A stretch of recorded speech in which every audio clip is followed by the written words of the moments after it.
Sunday fun day on the turf at Schellenberger Field. We're on the campus of the University of Lynchburg, getting set for Old Dominion Athletics Conference Women's Lacrosse. It's the University of Lynchburg Hornets hosting another Hornets team, the Shenandoah University Hornets. Hello again, Lax lovers. I'm Kyle Haney. We are getting together here on this second full weekend of April. Beautiful spring weather to play, and we have a massive game to enjoy as Lynchburg will host Shenandoah. The home team is 9-4. The visitors 9-5. Lynchburg 3-2 in ODAC play. Shenandoah is 4-1. This is basically a battle for that third seed right now as we really do close in on the end of the season. We'll look at some statistical comparisons for these two squads, but this will be a big one for the ODAC tournament seeding, and obviously just a game that we expect to be really good regardless. Shenandoah is coming off of a loss. They got beat by Washington and Lee 10-6 against the Generals on April the 8th. Lynchburg coming off a win that was right here on the turf at Shelley earlier this week. They beat Guilford pretty resoundingly 22-4. Lynchburg looked really good in that game. They got a lot of different goal scorers involved. Wonder if that'll be the game plan today or if Lynchburg will rely on some of those heavy hitters a bit more. McKenna Steinow, team leader in goals with 39. How about Shenandoah? When you look at their stat sheet, they have 3 players with 30-plus goals. That's Emily Ransom leading the team with 36. Isla Jantz has 34. And Addison Harmel has 31 goals. So a plethora of goal-scoring options. Natalie Opodovsky has 19 goals as well for Shenandoah. So we are going to get to see, I think, a really good game from an offensive side, but maybe those defenders will take the spotlight some. We talk about that treacherous trio for Lynchburg, their defense, Megan Wheeler, Taylor Doherty, Virginia Heffernan. That all 3 of them have been so outstanding, really their entire careers, and they've logged a lot of games played in their careers as well. Those 3 senior defenders. It is a senior-heavy starting lineup for Lynchburg. In the cage, you've got the opposite. The first year, Olivia Owings, she's been between the pipes every minute this season for Lynchburg.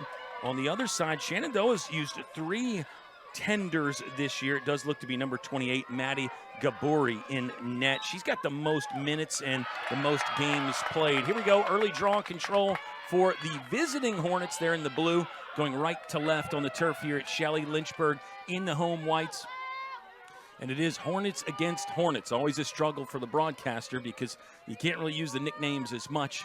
We've toyed with some alternate nicknames for Lynchburg in this game just to have some variety and some other things to say, and maybe we'll mix those in at some point here as our afternoon goes on. But we are so glad to have you watching LHSN on Flo. Spin dodge, good defense early for Lynchburg. Here comes number 20 with the shot. Nice save by Owings. That was Ayla Jantz, number 20. Good save by Owings.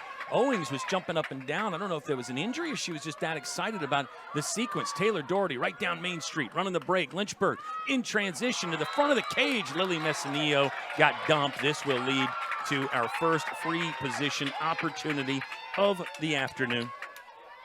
Lynchburg solid in the free position this season. 55%. Lily Messinillo, number 40, first year. Sidearm swing and ripping the cords early is Lily Messinillo. Hornets on top 1-0. Home team, Hornets. The Lakeside Drive Lasses. What an excellent defensive sequence for Lynchburg. Starts on the defensive side, doesn't it, fans? Great save from Owings. The rest of the defenders stepped up. And then it was the defender, Taylor Doherty, doing her thing where she gallops right down Main Street to lead the fast break. Lynchburg kept the pressure on, and they found the back of the cage. Fantastic stuff there for Lily Messinillo. All right, early 1-0 start for the home team. Good indications. Shenandoah will have a lot to say in this matchup. It's a matchup we always enjoy on the Lax field and really all of our sports. I mean, this has been such a great rivalry. And I don't know how much the same nickname has to do with it. Probably not much, but it is a little unique twist that you get sometimes in sports, playing a team with the same nickname. Neely Morris, draw control for her, and Lynchburg will get another possession set up. Feeds to Chastity corner. Emmy Clay off the field. Number 22, Gabby Strano on. Emmy Clay going back on. That was a stick exchange after the draw control. A lot of times you'll see those players taking the draw favor a different stick, a different feel when you're going for the DC, and then you want something different when you transition over to the offensive side. Shenandoah 13-7 at last season. They beat Lynchburg 15-6 up in Winchester. So the Hornets are trying to maybe exercise some demons. That might be too strong of a phrase. I think Lynchburg's playing with full confidence this season. Chastity corner, trying to turn that corner and get downhill. Now to the middle for Messineo. Couldn't find a seam, so she'll retreat and relieve some pressure back to Neely Morris. Oh, McKenna Steinow, pardon me, splitting defenders and scoring. That was surgical from Steinow. What a run there. Set it up from up top with speed and bounce.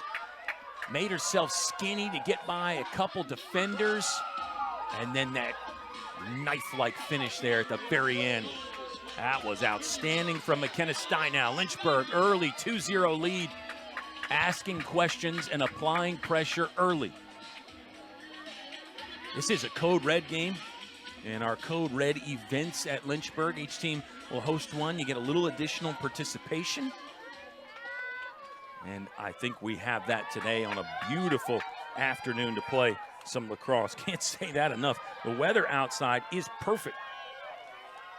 We're looking at 68 degrees. Feels more like mid-70s with some humidity and a bright sunshine.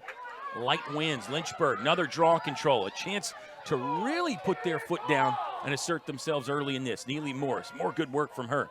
Here comes the stick exchange from Emmy Clay. She'll hustle back and get in on the offensive side. Emmy Clay, has 13 goals and 9 helpers to go along with 40-plus draw controls on the season. Clay, the rubber there into Messineo. Nice job by Messineo to turn over the left shoulder and fire that one. Actually got a pretty good release there, but it was wide. Lynchburg maintaining possession. Fine work by McKenna Steinow to climb the ladder and catch a high pass. Steinow bouncing to her left. She's so bouncy, so light on her feet. She'll shoot again and score again. High to low that time for McKenna Steinow, and that works. Lynchburg leading early 3-0. They've got Shenandoah on the ropes in quarter number 1. Number 31, McKenna Steinow, make it multi-goals in her last 15 straight. Multiple goals in her last 15 in a row. That dates back to the end of last season. So she has been scoring with regularity. A fine replay right there. You can see it. Shenandoah's defense just a step behind right now. Maybe not even a full step. Maybe half a step. Again, fully expect the visitors to get organized here, start to rally, start to build something of their own. The initial punch, the opening rounds, going to Lynchburg, though, with the 3-0 lead.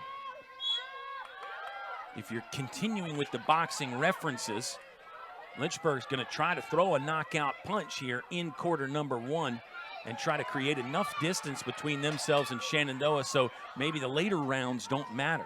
If you're Shenandoah, again, just survive this early barrage, this early salvo.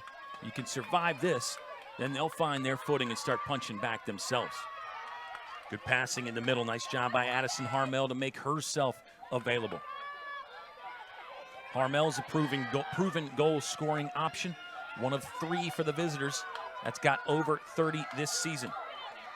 They'll work behind the cage. This is number 25, Emily Ransom. She's one of those with 30-plus. Taylor Doherty with the tight cover on Ransom. You can see that. Lynchburg has been really good this season about taking away the other team's best scoring option. Now, if you're Shenandoah, 3 with 30-plus, that means you've got 3 really great goal-scoring options.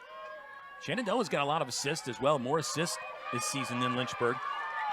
Worth noting, Shenandoah has played 1 extra game. Visitors are 9-5, home team 9-4. Great defense again from Lynchburg. There's a shot. That one will find the back of the cage for the visitors. Shenandoah is on the board. Look like number 23, Natalie Opatovsky. Natalie Opatovsky. Excellent shot there by her, and a great job to really find a lane in that crowded Lynchburg defense. Lynchburg was doing a really nice job to busy up the workspace. For Opatovsky, it's goal number 20. 20 goals, 20 assists. Great balance there. 40 points in the season.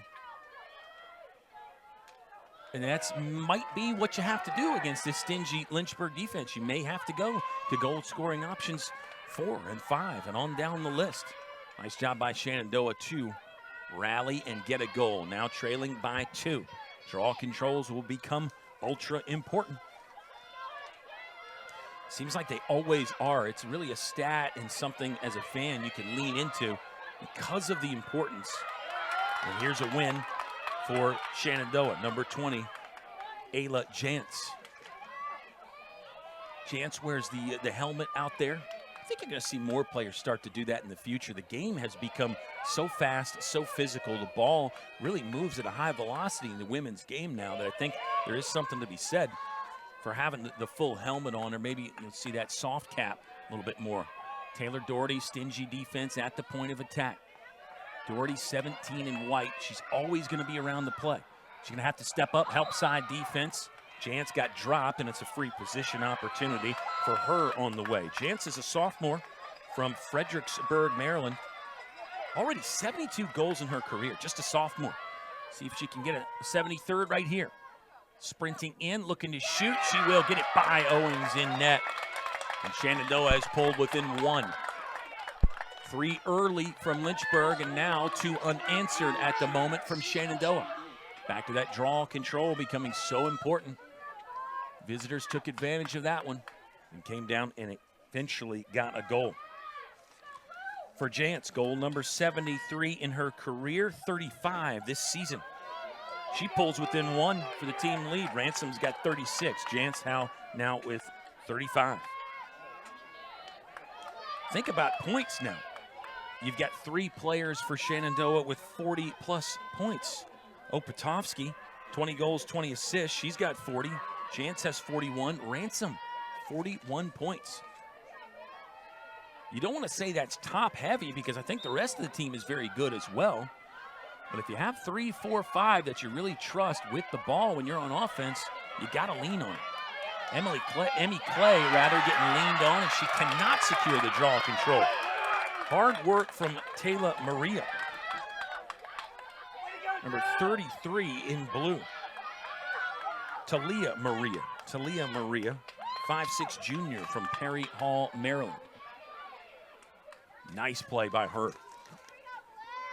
Stingy hard work on the wing to win that draw control. Shenandoah, chance to pull even now. See if Lynchburg's defense can step up again. Lynchburg D has 1 stop. Uh-oh, too much room in the middle, but another nice save. Shenandoah will get a chance to rebuild that possession, and maybe the position. Whistle blew to stop play briefly. The referee was checking numbers, maybe. Play on, though. Possession for the women from Winchester against the ladies from Lakeside Drive. Could be something there for those alt nicknames. More fine individual defense from Taylor Doherty. She has to slide out of the way on the overlap. Stumble. Virginia Heffernan was going to sprint out of there with the rubber, but the referee will call a foul. Shenandoah ball. This is number 15, Sophie Albee. Sophie Albee is going to earn herself a free position opportunity. Sophie Albee has 7 goals this season, 11 assists. Going for goal number 8. She got it. Far post, sprinting in right of center, scoring to tie our game. 3-3. It's unfolding sort of exactly like we thought it would. Lynchburg with the early burst of 3. The response is happening right now. We knew there would be a response from Shenandoah. Just didn't quite know when. 3 goals, 3 different goal scorers for Shenandoah. Lynchburg's got 2 from Steinau, 1 from Messinea. We're tied 3-3. Still 8:06 left to play in quarter number 1. Unfolding as a high-scoring affair. We teased some offensive numbers coming in, goal-scoring options coming in. And some of those options are proving us to be right about what we expected in this one. Let's go for another ultra-important draw control. Good crowd really has made their way out here to the turf at Shelley on a Masters Sunday. Don't know if you're a golf fan or not, but we've got great green artificial grass to play on. Another DC win for Shenandoah. More heavy lifting coming up for Lynchburg's defense. It's 3 unanswered right now for the visitors. Lynchburg a chance with an interception. That ball got disturbed but picked up by number 7 in blue, Addison Harmel. Harmel's a sophomore from Bel Air, Maryland. 13 goals last year. She's exploded with 30-plus this season. Some great sophomores on this Shenandoah roster. They will be a force in the future. 1 ODAC loss right now for Shenandoah. That was to Washington and Lee, their last time out. Prior to that, they won 3 in a row. Over the shoulder, bar down, score it. It's 4 unanswered for the visitors. Emily Ransom has now scored. Emily Ransom, team leader now with 37 goals. 4 straight for the visitors. Now Lynchburg, their ship is taking on some water. They've got to do some bailing here and try to get themselves back for some smoother sailing.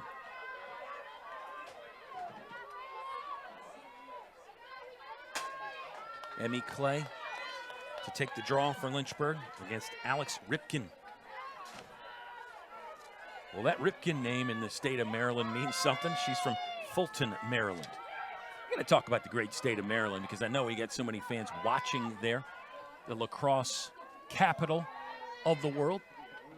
And it's just great sporting culture in Maryland all the way around. The Ripken name, I mean, if you're with that last name and you're from Maryland, it sort of makes the broadcaster wonder.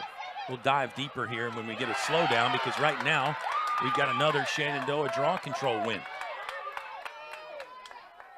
The visitors have gotten the best of things happening at the draw so far. We'll run down some numbers as we work through this first quarter and certainly between the quarter break. Get you something more definitive rather than just saying, well, Shenandoah's really good on the draw so far in this one. We'll get you some stats that confirm that. Lynchburg's defense had a great stand early, but since then, Shenandoah, I think they've been a perfect 4 for 4 in their own offense, in their offensive zone.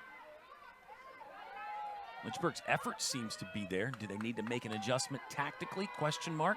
Hard to say right now. And I have full faith in the Lynchburg coaching staff that if they need to make the adjustment, that'll happen at some point. Shenandoah, their coaching staff is just outstanding, led by Lindsay Lutz in her 18th season. What a program she's built up there in Winchester. I think her talent is second to none. Might be equal by some folks, but second to none. Good defensive sequence so far for Lynchburg. Shot clock down to 10. That tells you something. They've really forced Shenandoah to work. Let's see if Lynchburg can finish off a good defensive possession. Loose pass, and they will. Great stand by the home team. Taylor Doherty again, right down Main Street on the sprint. Options left and right. She will go left. Lynchburg likes these transition opportunities. Neely Morris got knocked off stride, shoulder to shoulder contact, and she'll go for a free position. Pardon me, it's McKenna Steinow again, number 31, McKenna Steinow. Neely Morris is number 19. Neely Morris is on the bench right now, so big-time boo-boo by the broadcaster there, but we've got McKenna Steinow. Free position chance. She'll steam in, shoot, hit the bar. Look at that rebound. And this ball is still loose. Pinball play. Virginia Heffernan scoops it. Great play on the grounder by Heffernan. Nice pass. Lynchburg can keep the pressure on. And you really do feel that.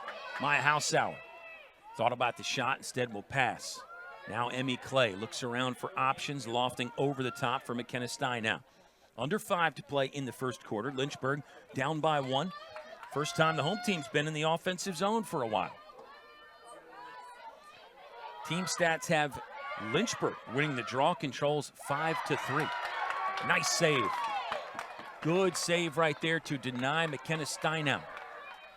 Steinow had the far post. She's got a little hitch in her giddy up as she runs back to try to play some defense. But the save from Shenandoah netminder Maddie Gabori.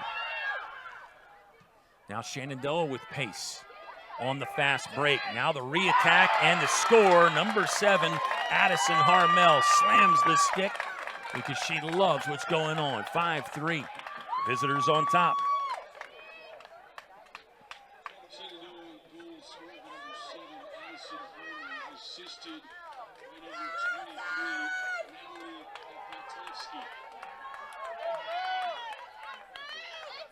For Shenandoah now, it's 5 goals from 5 different players.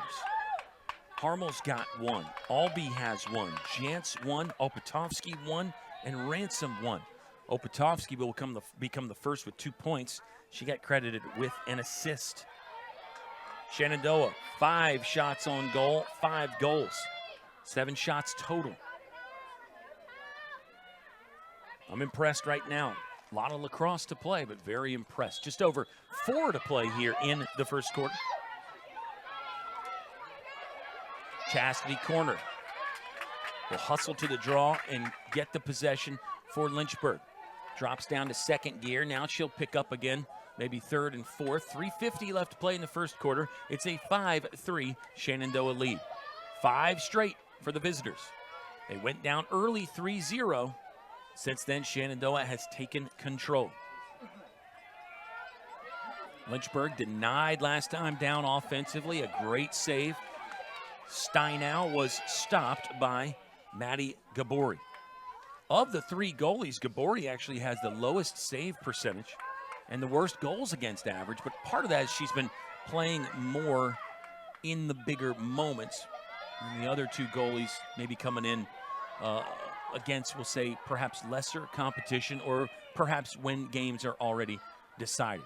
But Shenandoah has used 3, so there are options on that bench as far as the goaltenders are concerned for head coach Lindsay Lutz. Lynchburg only 1 in the pipes this year, Olivia Owings. She's been great. Lynchburg trying to connect the dots for Messinillo in the middle. That's one of the plays that they love. She will pick up the loose ball. Fresh shot clock. No, it's Shenandoah now. It's a Shenandoah ball, pardon me. 2:40 left to play in the first quarter. Visitors moving with intent. This is Emily Ransom. She'll sprint down behind goal line, extended now behind the cage. And Shenandoah will go to work. See if Lynchburg can get another stop. 2 stops for the Lynchburg defense by my count. That's an unofficial broadcaster stat. But again, we'll try to get you some more of those official stats in between quarters 1 and 2. Ransom going to start the drive. Didn't like what she saw there with Taylor Doherty in her windshield. Attempt to dodge by Jantz really went nowhere as Shenandoah showing some patience here. Working top side, around the perimeter. Now an attack, a shot that went wide. Visitors are to it. Still 30 seconds on the shot clock. 1:40 left to play in quarter number 1. Woo! A little sneak attack from behind the goal. Olivia Owings thought perhaps the shooter was in the crease. Boy, that was very nice there to sneak that through. That's a tough little seam right here. You could barely see it over there. Nice play. Addison Harmel. Think it was her second. Should be her second. Let's check the official numbers here and see who got that one. 6-3, Shenandoah leads. 6 straight for the visitors. The hits keep coming for Shenandoah. It is officially Harmel's second. 2 goals, 2 shots. She found a seam there to slide that rubber to the twine.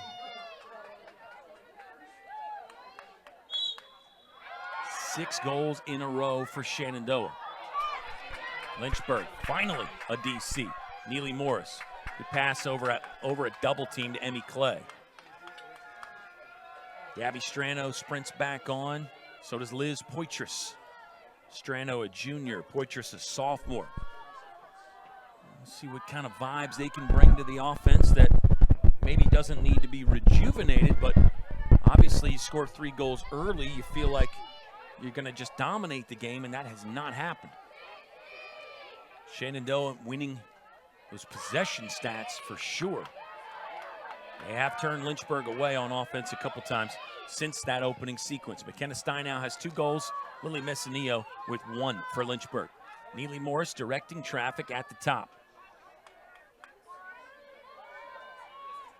Going to use sort of that moving screen. Neely Morris showing some patience here. 33 on the shot clock. 38 on the game clock. So Lynchburg could take this to the second quarter. Neely Morris, little keep away now, hounded by 2 defenders. Passing to the middle. Could not get it to the cutter, but Lynchburg keeps the possession. 15 on the shot clock. Well, Lynchburg can't hold the entire time. I was wrong. 10 on the shot clock now. 16 on the first quarter clocks. They do have to get a shot off. Ooh, there's a fine setup there. Neely Morris went with the backhand flipper, but that went over, and there is the shot clock violation. A defensive stand for Shenandoah that brings some of their crowd to their feet. Visitors from Winchester always travel well. There's the horn to end quarter number 1. It was a good one for those visitors.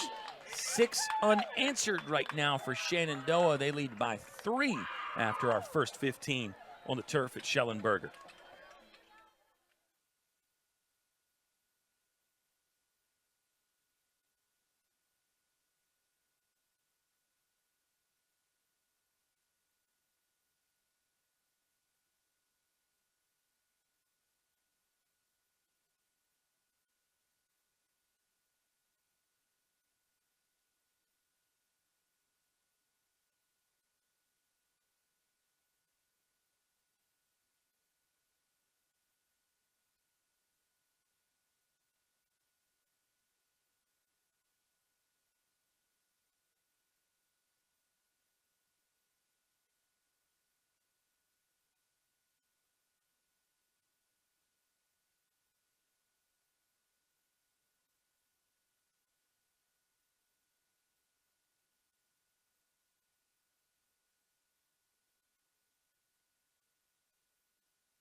First quarter scenes on a Sunday at Schellenberger Field. We're on the campus of the University of Lynchburg. Kyle Haney spending a Sunday with you, Lacrosse fans. What a good start for Lynchburg. They led 3-0 early, but then 6 straight from the visitors.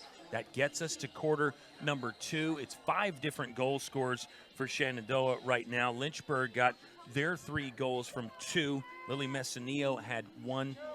McKenna Steinow had 2 for Lynchburg. Shenandoah, Harmel's the only one with multiple goals, and then it's Albee, Jantz, Opatowski, and Ransom with 1 apiece. Some of those team stats, draw controls. Lynchburg winning that 6-3.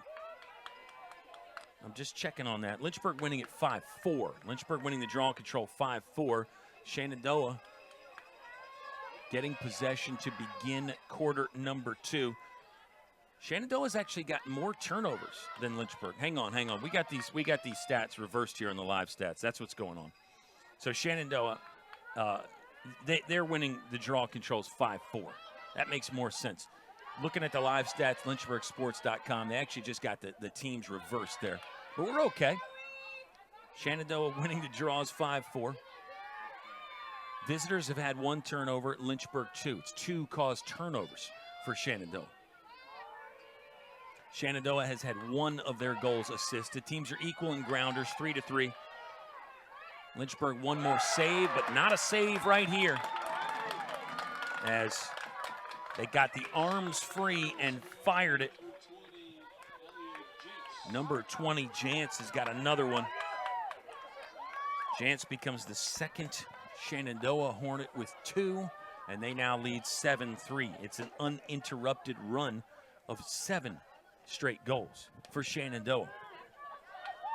Lynchburg's got to find some traction here. It's a long game of lacrosse, but remember what we said about early knockout punches. We're done with round 1. We're into round 2, but if you find yourself at the halftime break down by 10-plus goals, all of a sudden a second-half comeback is not very realistic. So if you're Lynchburg, you got to try to stop the landslide, the snowball right now. Could start right here at the draw. Emmy Clay trying to win the jump ball, missed it as she climbed the ladder. This one's still free. Neely Morris chasing. It's another win for Shenandoah. Number 20, Jantz, just scored the goal, and she got to that loose ball first.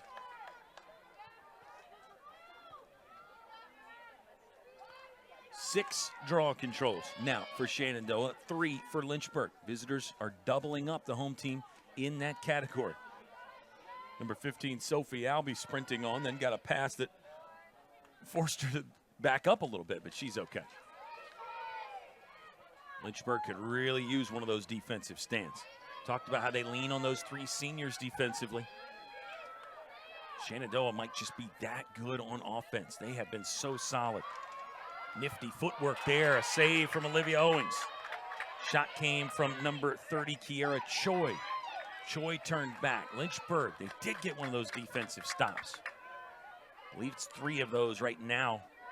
But Shenandoah on offense, their efficiency's around 66 or maybe 70% with those 7 goals. See where Lynchburg goes on offense. Neely Morris taking some shots, and she lost the ball.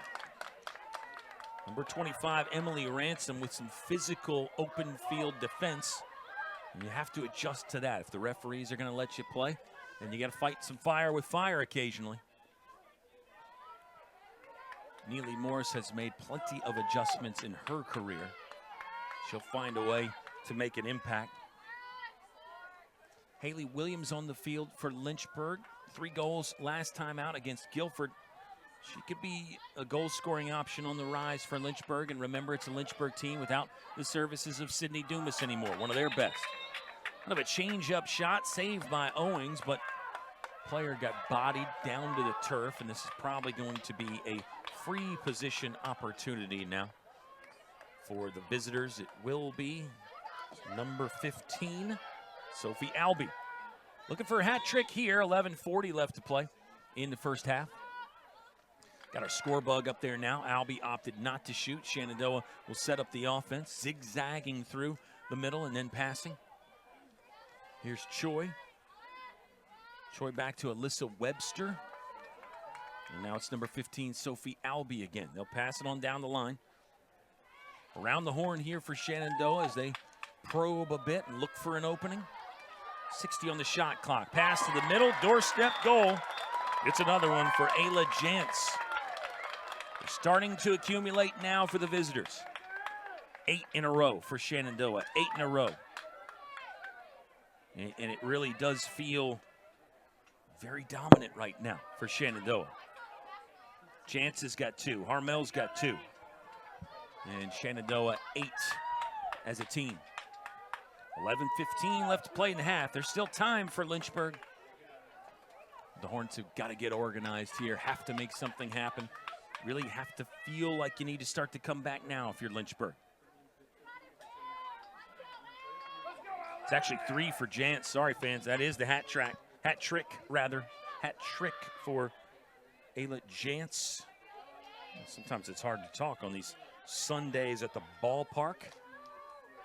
A Code Red Sunday here on the turf at Shelley. Lynchburg currently in 4th in those Old Dominion Athletic Conference standings. I think the one Lynchburg would really love to have back this season is the loss to Randolph-Macon. That was a 12-8 defeat right here on the turf at Shelley. Lynchburg lost 2 conference games in a row. Got beat by Macon and then beat by Roanoke in Salem. 14-9 ball game there. It's a talented Lynchburg team, a senior-heavy Lynchburg team. They are, as I pointed out before, still figuring out how to proceed without one of the program's all-time best, Sydney Dumas. Dumas's year and career cut short with injury. She'll go down as the 3rd highest all-time scorer in Lynchburg history, 3rd most points in Lynchburg history, and 3rd most goals for Sydney Dumas. But right now, she's basically having to learn life as an assistant coach in her senior season. Here's McKenna Steinow, also a senior, Annapolis, Maryland. She'll isolate. No penetration, though. Nice individual defense. Steinow on the re-attack, spinning, trying to look for room. Flag will come out.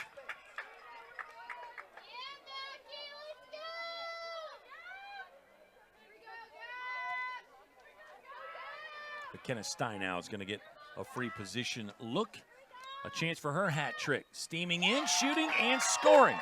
Steinow does have 3. Lynchburg's finally got their 4th. And the 8-0 run is answered. Shenandoah scored 8 consecutive goals. Lynchburg finally with a response. They needed that, and they got it. 8-4. Still getting doubled up right now with 10:07 left to play in the second quarter. But that's something Lynchburg can build on. That's something they can feel good about.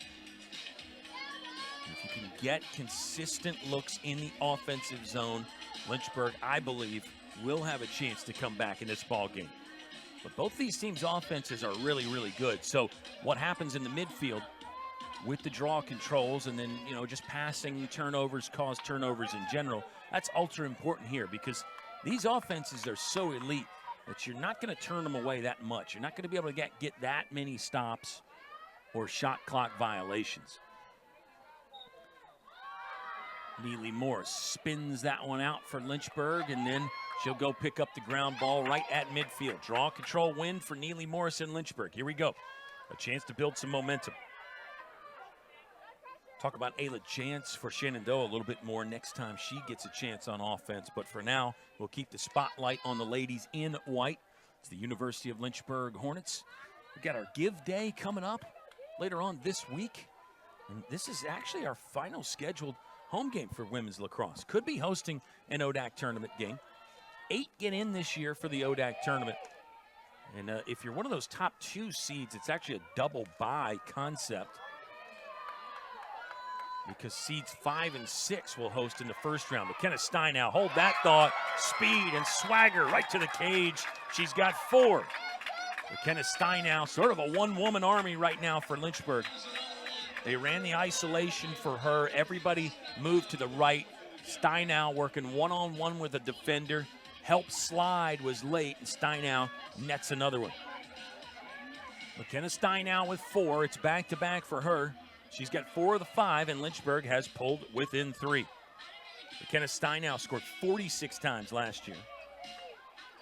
She now has 43 goals this year. So think about that with games to play. McKenna Steinow nearly at her total from last season. She's up to 134 goals in her career. 134 for McKenna Steinow. And it's over 170 points now. Wow, one of the all-time best for the University of Lynchburg. Annapolis, Maryland.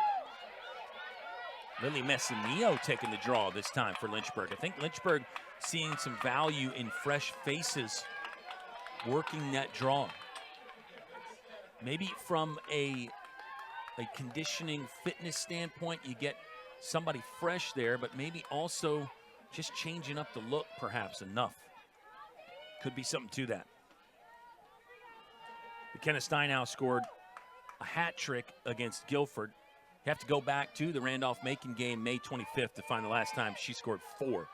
4 here, though. Season high is 5. She's done that 3 times. All right, it's a Shenandoah possession, as the visitors have now given up back-to-back goals themselves. All the goals have come in bunches in this one. Not any back and forth really just yet.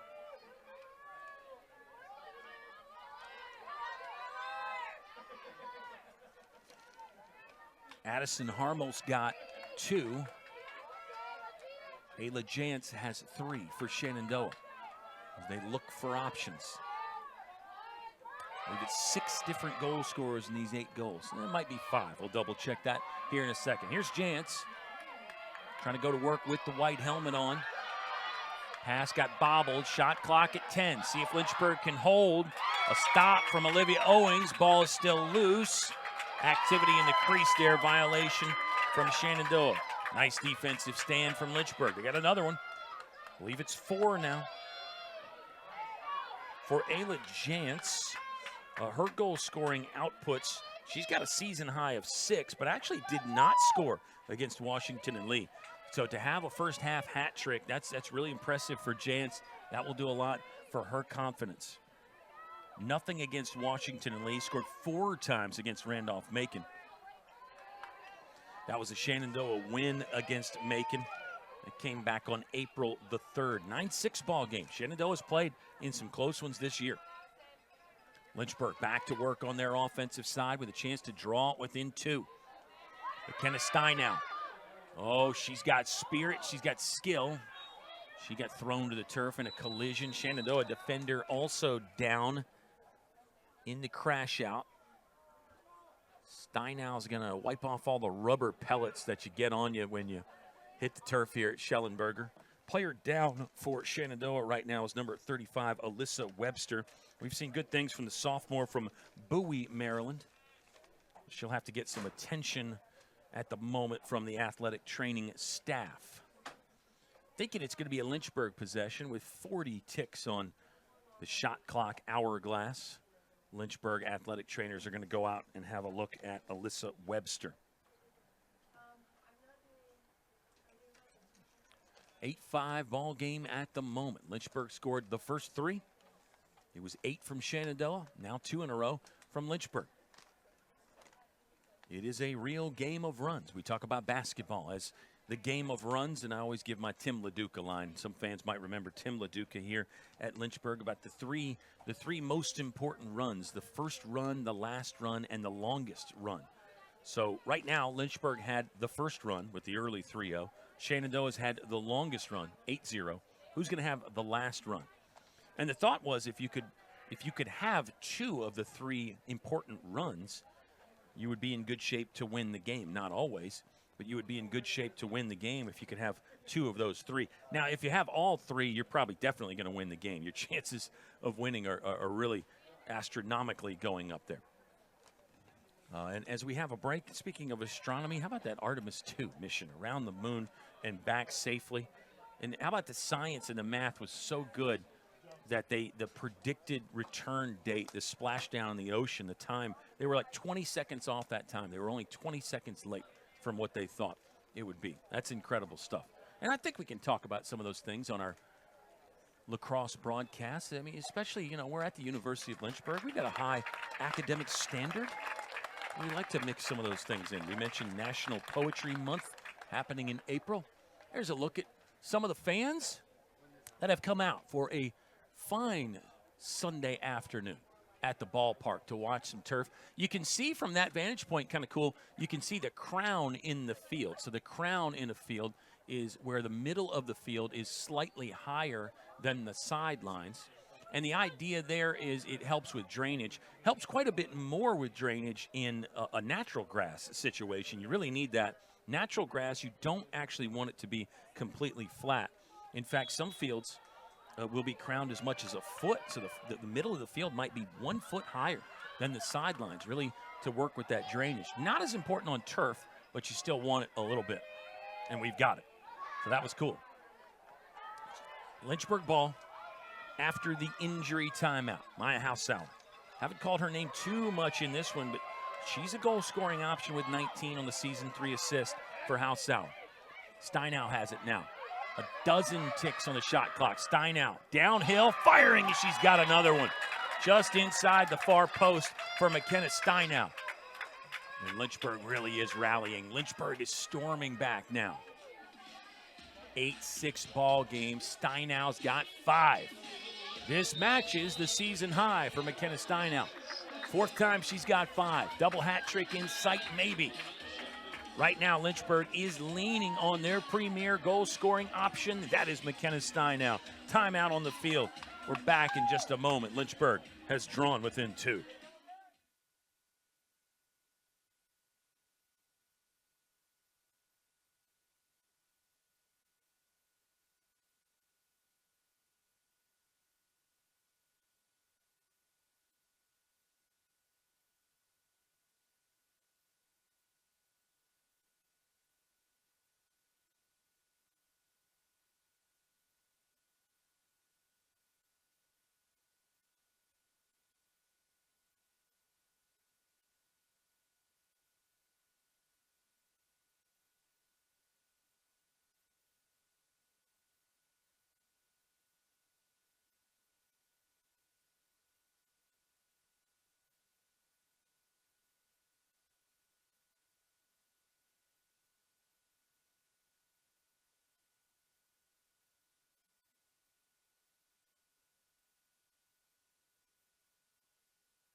How about a 5-piece for McKenna Steinow? She's been cooking tenders her entire career. And she has dropped 5 between the pipes in this one for Lynchburg. 8-6. Hornets run continues.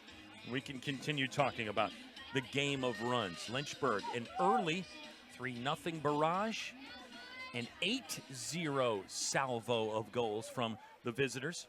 And Lynchburg, well, they're back on another run with 3 straight of their own. So how long can Lynchburg make this run last? When can Shenandoah break the run? The high-scoring nature of this game continues, at least momentarily anyway. I'll say it again, these offenses are so good, and they've got so many options. I know McKenna Steinow has 5 for Lynchburg, but there's obviously other options that are really good. But when you have elite offenses, it just becomes difficult to keep them out of the cage. Call coming from Shenandoah about their offensive set as they do look to break the Lynchburg run and score another goal themselves. And if you just kind of go back and forth lacrosse from here, then it should favor Shenandoah, right, with the 2-0 advantage right now. And perhaps 3 after this possession. Number 30, Kiera Choi. She's been out there a lot more in the second period. I think she's done some good work. Kind of a feeder, kind of a distributor. Choi is a first year from Nottingham, Maryland. There was Jantz. Jantz has got the hat trick. Taylor Doherty with a good shove away. Stingy physical defense. We've mentioned the referees are letting the ladies play. Here's Choi. Isolated right side. She'll look around and feed it back to the high point right. Thinking about a screen there, but that was refused. Shenandoah 22 on the shot clock. Choi wants it back, gets it. Now passing behind the net. 5 minutes left to play in the first half. 15 on the shot clock now. Long, patient possession from Shenandoah. Choi, spin cycle, denied. She'll re-attack, squeezes through, lost the rubber, recaptures. Shot clock down to 2. Did they get it off? It's wide left anyway. It was Addison Harmel that took the shot, but what a wonderful defensive sequence for Lynchburg. Choi, she looks dangerous to me.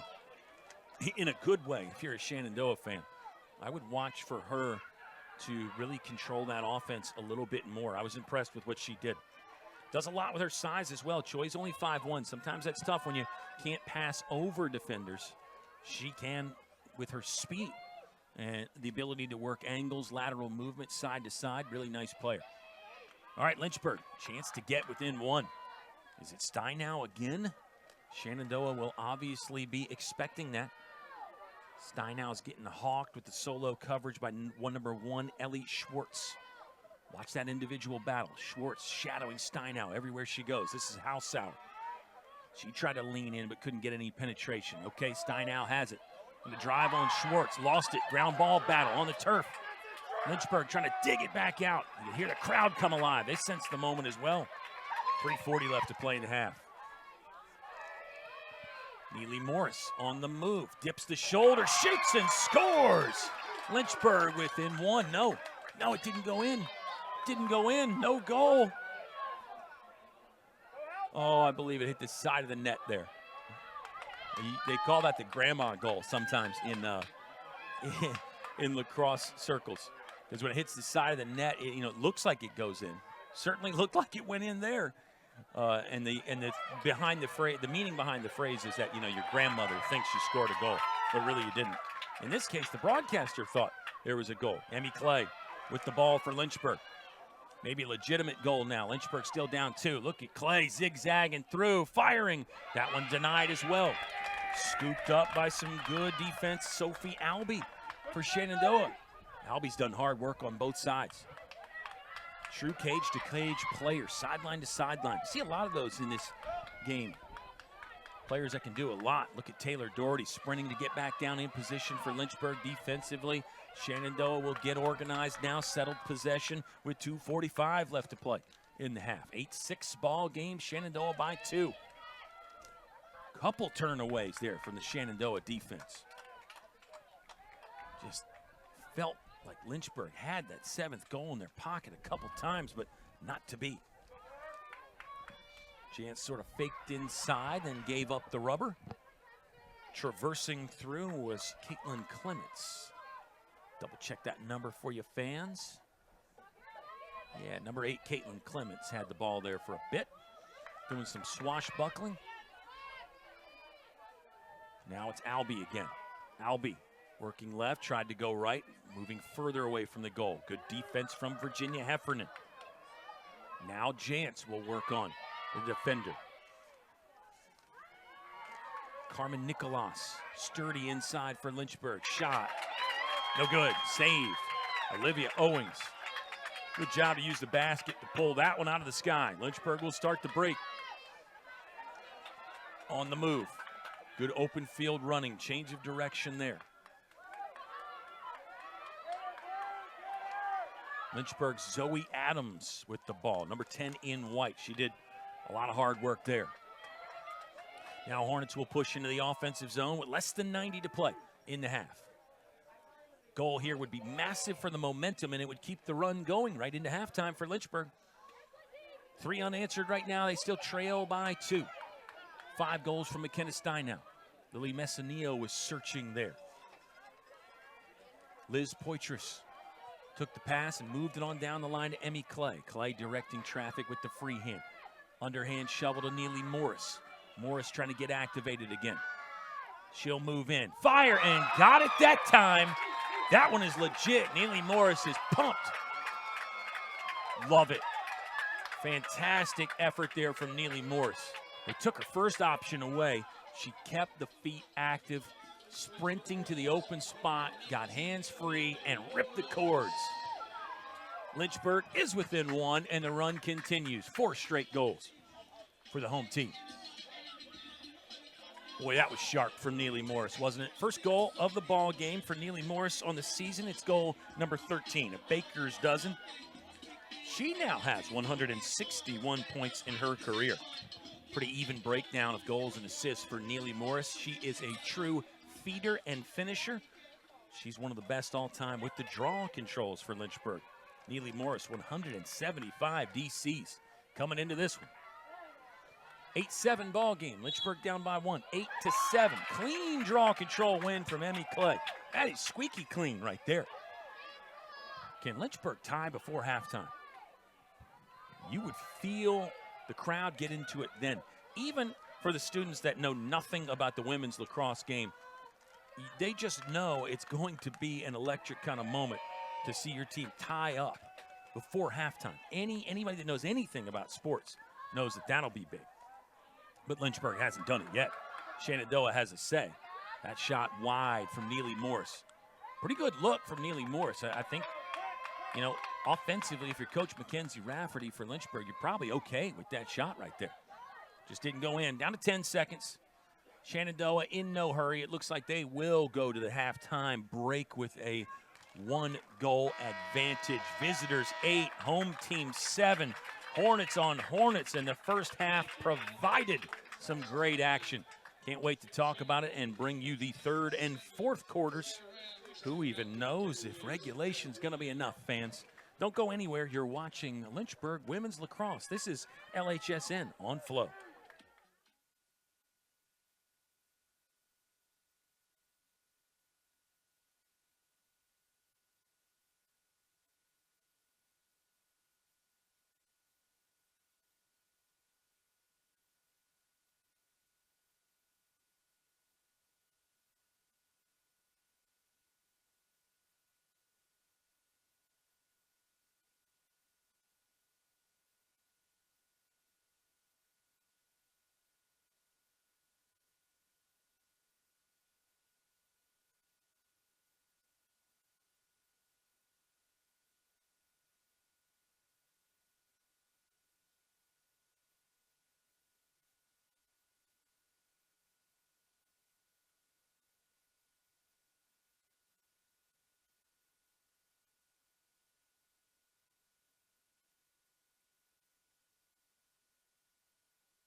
Here we go, fans. We are at halftime of our women's lacrosse game. University of Lynchburg hosting Shenandoah. Right now, the visitors from Winchester lead 8-7. It was a game of runs. I know we've overdone that a little bit, but truly that is a big part of the story of this game, as you will see some of the goals right here. Thanks to the hard work from our LHSN team. We have a really great crew up here. We'll try to shout them out at some point. For Shenandoah, they scored their 8 goals consecutively. Lynchburg starts out with a 3-0 lead. Shenandoah 8 in a row across periods 1 and 2. Lynchburg answering with the final 4 goals of the half. Lynchburg got 5 tallies from McKenna Steinow. Lily Messinillo has the other. For Shenandoah, 2 goals from Addison Harmel, 1 from Sophia Albee, 1 from Natalie Optovsky, 1 from Emily Ransom, and 3 from Allie Jantz off the bench. Give you some other stats here as we get going. 6 ground balls for Shenandoah, just 5 for Lynchburg, and not much separation there. Lynchburg, Olivia Owing, 6 saves. She really is proving to be one of the best, and she is just a first year. Her career trajectory could be incredible. Teams had an equal amount of shots in the first half, 16 and 16 apiece. 3 fouls apiece. Draw controls are dead even at 8-8. There are a lot of stats that feel really close. And in a 1-goal game, maybe that's to be expected. Here we go, half number 2 underway in a key Old Dominion Athletic Conference matchup. Shenandoah comes into this ball game with a 9-5 record, but they're 4-1 in league play. Lynchburg 9-4, but 3-2 in the ODAC. These teams are fighting for a higher position in that ODAC tournament. I think both teams, maybe not, if they're not completely mathematically qualified for the tournament, they're basically assured of a spot in the tournament with 8 teams getting in. But 4 teams will play in the first round. And those 2 winners of those games will advance to the quarterfinals. 1 and 2 seeds will get a double bye, a bye all the way into the semifinals this year. Check out the Old Dominion Athletic Conference website if you would like to learn more about that tournament. Opening possession for Shenandoah is a long one here. Still 30 seconds on the shot clock, though. And we're still just south of 14 minutes left to play. Lynchburg will take over. I think because of the nature of those runs, we've tended to focus on that a bit, but there has been so much to talk about in this game. Some really electric goals as well. Not many free position opportunities. I'll find a number on those free position shots. I do think the referees are really letting the ladies play. I'll say that again. I think both teams, they both have 3 fouls. That's a number that feels probably slightly below the average. And it has been 3 free position shots for Lynchburg, 2 for Shenandoah. Shenandoah is 2 for 2, by the way, on the free positions. So again, that tells you something about the way the game is being officiated. I think it's been very fair. I think it's been very fun to watch, but it has been physical. So you need to make that adjustment. That's an area where the coach can help at halftime. Coaches can keep an eye on what's being called. They'll see those stats. Those really high-level coaches, too, will kind of keep a file either literally on paper or maybe figuratively a mental file on the officials that you get throughout the year, and you kind of have an idea of what those men and women will call. Here comes a free position opportunity for Lynchburg. Lily Messinillo, sidearm slider, bounced it in, and we are tied. Messinillo's got 2. She loves that low-angle shot. Low to low right here. Couple steps, gets into it, kind of shoots off the right foot there. So impressed by number 40, Lily Messinillo. She scored the first, and she scored the 8th for Lynchburg. Bookend Lily Messinillo. Hornets needed that. Messinillo's got 19 this season, 30 points. Lily Messinillo has scored in 11 of 14 games this season. And Lynchburg has drawn even. 8 is great. We are knotted up at 8 apiece. What a fight back from Lynchburg. They fell behind 8-3. It was 8 consecutive for Shenandoah. 8 unanswered at one point, but Lynchburg has answered with 5 in a row of their own. 6 in a row now. Pardon me, 6 in a row. No, 5 in a row. Had the math right the first time. Should have trusted it. Trust on the draw control. Emmy Clay getting it done. Help from help from Taylor Doherty, pardon me, and also Neely Morris. Now it's Morris. Neely Morris has a goal in this one. That was the one that brought Lynchburg within 1. Neely Morris 1, Lily Messineo 2, and McKenna Steinow has a 5-piece for Lynchburg. See if she can get the double hat trick at some point. Shenandoah will be watching for that. Again, teams scout so well in the modern age, and even if you didn't do any scouting, when a player has 5 goals, you know to try to start limiting what they can do. Here's Emmy Clay. Clay hasn't scored yet. She'll skip to center and look inside. Neely Morris knocked off stride, but she'll regather. Now working around the pick from Clay. Passing to the middle. Couldn't quite connect it at the end of the play. Good idea from Lynchburg. They really like that. Lily Messineo, by the way, first year from Davidsonville, Maryland. She played a little bit of everything in high school. Very involved in some extracurricular activities. More on Lily Messineo if and when she scores again. Now it's Shenandoah. Time to clock back in on the offensive side and maybe try to pull ahead.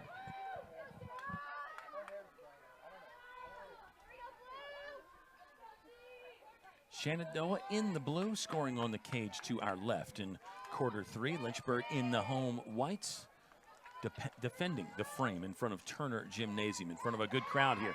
Oh, look at the speed. Look at the speed and the accuracy from Ayla Jantz. Jantz has got 4. Shenandoah pulls ahead one more time. 9-8 visitors. Watch this acceleration here. We will get another look at it. And just saw the tail end. Well, you got to see the accuracy anyway from Jantz there in the white helmet. Oh, that's a solid play. Jantz now with, I believe, 4 in the game. She has 38 on the season. She's actually going to jump in front of Emily Ransom for the team lead. Jantz was the one that did not score against Washington and Lee. Harmel didn't score as well. Harmel came in as the 3rd leading scorer for Shenandoah. They were both completely blanked against the Generals. Not blanked today though. Yeah, Jantz with 4 for Shenandoah. Kenna Steinow leading all scorers at the moment with 5. Another draw control win for Emmy Clay, but she lost it. Poke checked out of there. Fight for it again. Now it's McKenna Steinow. Gets the rubber and tries to find a sanctuary there on the far sideline. Kenna Steinow will have to hold for a moment. It looks like it's going to be a green card on number 20, Ayla Jantz. 10:26 left to play in quarter number 3. We had no cards in our first period. Does that feel right? Just scanning the stat sheet here. We said we were letting them play. Again, it feels rare to not have a green card in a half. 9-8. See if Lynchburg can take advantage right now. Over 10 to play. Plenty of time on the shot clock here for Lynchburg. How does the home team proceed? They'd love to tie it up on this possession. Clay with some high fakes. Now she'll lob it over the top. A whistle's going to blow. I believe this is going against Shenandoah. Yes, it is. Here comes a free position opportunity for McKenna Steinow. They'll move her over to the right side. She was initially going to take it left of center, but now she'll move right. A lot of the goal to work with here. McKenna Steinow will be keen to shoot, I think. Strides in, had the stick disturbed, and the shot went over the top of the bar. Jantz is released. Back to even strength now for Shenandoah. I often talked about how in hockey, those power play and penalty kill numbers are such a part of the narrative. And something that gets talked about a lot. We don't talk about it quite as much in women's lacrosse. I feel like it's talked about a little bit more in men's lacrosse. You have to dig a little bit deeper to find those woman-up opportunity numbers in women's lacrosse. 8:52 left to play in the third. Lynchburg trailing by 1.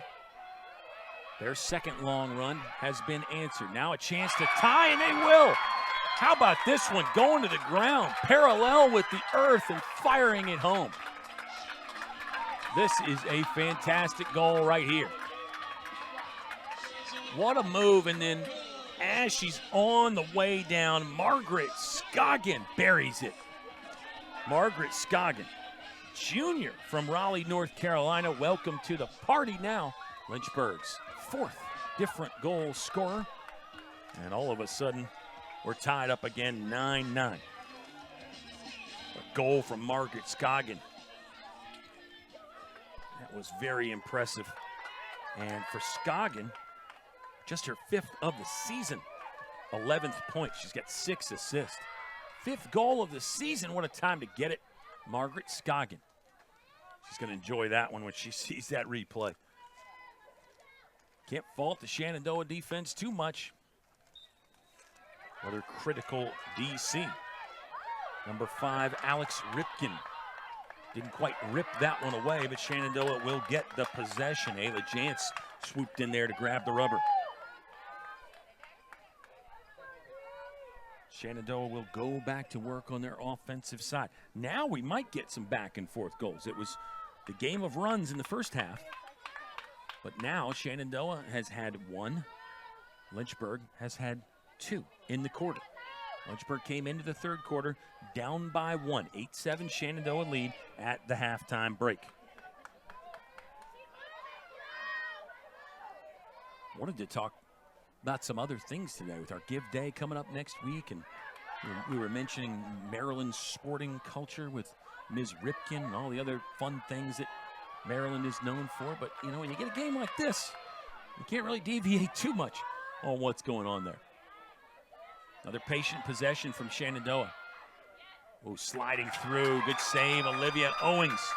Owings has been super sharp in this one. 6 saves in the first half. Should be up to 7 now. I'll say it again. Owings, just a first year. What a talented frosh, and what a breath of fresh air she has been. First year from Midlothian.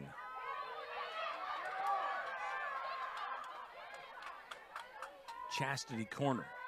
I don't call Chastity Corner's name very much in this one. Number 9 in white for Lynchburg. She's one of their full field players that we love. Steinow was barreling in, but the pass was just a little bit too high and off target. Turnover and a take back for Shenandoah.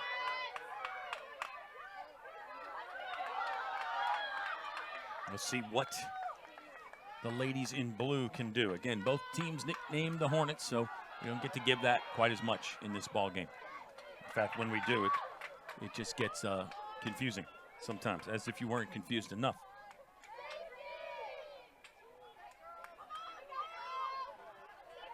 Tied up 9-9. Pace of play is kind of slowed a bit. I think that's maybe how hard everybody was playing in the first half. Legs starting to get a little heavy. Players starting to get a little gassed.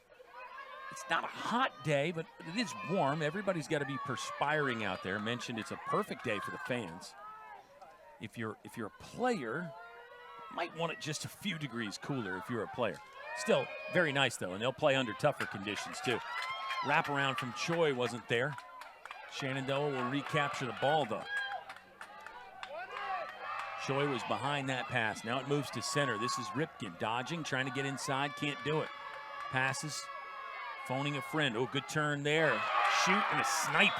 Slamming the stick down. After that goal, Shenandoah will take the lead, 10-9.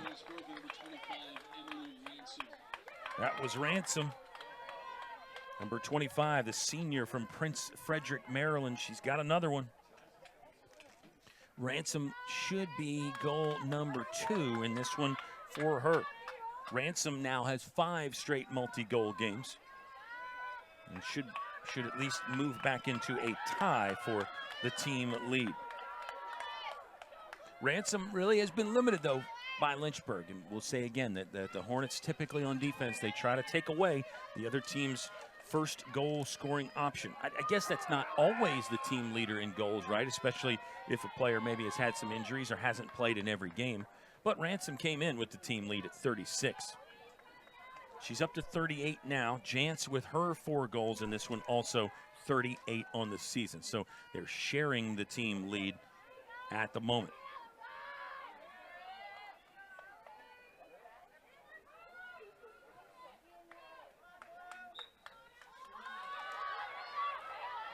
Emmy Clay trying to win the race for Lynchburg. Instead, it'll get bounced over to McKenna Steinow, who read the jump ball well and knew where to go.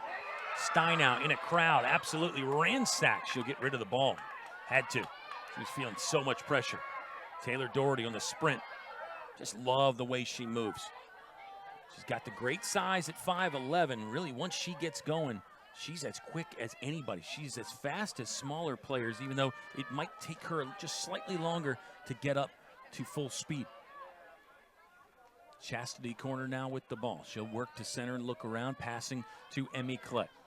5 minutes left to play in the third. It's a 10-9 Shenandoah lead again. It has become back and forth lacrosse now after we had the air quotes game of runs in the first half. Lynchburg opened up with the 3-goal lead. It was 8 straight from Shenandoah. Lynchburg came storming back with 5 in a row of their own. Since then, the teams have traded goals a bit, and Shenandoah one up right now. Neely Morris sprinting, had some room. Now she'll back in, drop the defender, and scored. Neely Morris, what an individual effort right here. This is sensational from Neely Morris. The way she felt the defender, give and take of pressure. Yeah, watch this. Backs in, spin cycle, converting at the deadline right there. We're tied 10-10.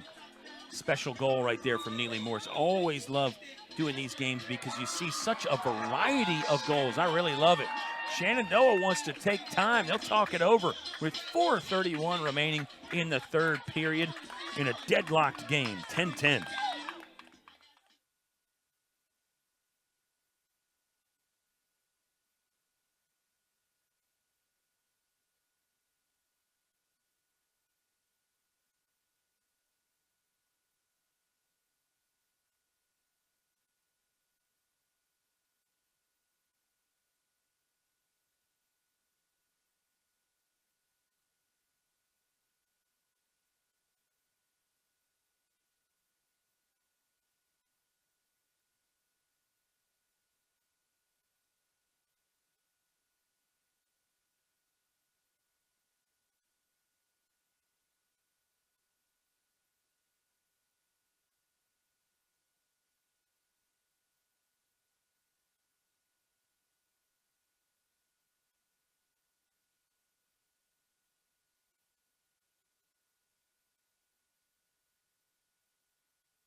Spring is in the air. You see some color on the trees there. And you see some great action on the green turf at Schellenberger. Neely Morris, her second goal today. For Neely Morris, it's number 14 on the season for Neely Morris. 14 tallies. It comes at a great time. Ties our game up 10-10. What a ball game. And really, again, it has been back and forth. We had the runs early on. Lynchburg equalized the game at 8. Since then, the teams have been trading goals. A lot of fun. This is shaping up to be a sensational finish. We've still got 4.5 to play in quarter number 3. But, man, that fourth quarter, you just really feel like it could build to the final shot, could build to the final possession. We'll see. Lynchburg's been better on the draw controls lately. McKenna Steinow had that one, but again, ambushed and whacked out of the basket, picked up by Alex Ripken. Ripken will look around and now feed to Ayla Jantz. Shenandoah has showcased some patient offense, specifically in period 3. They seem to want to use more time on that shot clock. They seem to favor really getting not just a good shot, but a great shot. Lynchburg has used the opportunity to fast break when possible, but they've certainly had some patient possessions of their own. Virginia Heffernan defensively going to apply some pressure here on number 15, Sophie Albee. Albee's got one. That was a first half goal, part of the 8-0 run that Shenandoah went on after Lynchburg went up 3-0. Down to 3.5 to play in the third quarter. Threes are wild with 33 seconds on the shot clock. Jantz looking around, has to offload. Lynchburg again, solid on defense. That's McKenna Steinow working hard defensively. Got it in stride to Harmo, but she was denied. Oh, Olivia Owings just got completely dumped. When you talk about being in the crease, that was more than that. That was some extreme contact. Green card, second of the quarter. That one's on number 30, Kiera Choi. Really like what Choi brings, though. I can't say that enough. Actually, the green card might have been on Alex Ripken. It is. The green card is on number 5, Alex Ripken. Choi was just coming off because of personnel changes. The green card was not on Choi. It was on Alex Ripken. Ripken's been sharp at the draw controls, and she's been really a contributor in every phase of the game. Let's see if Lynchburg can take advantage of the woman-up opportunity, and then also having one of Shenandoah's key players on the sideline right now.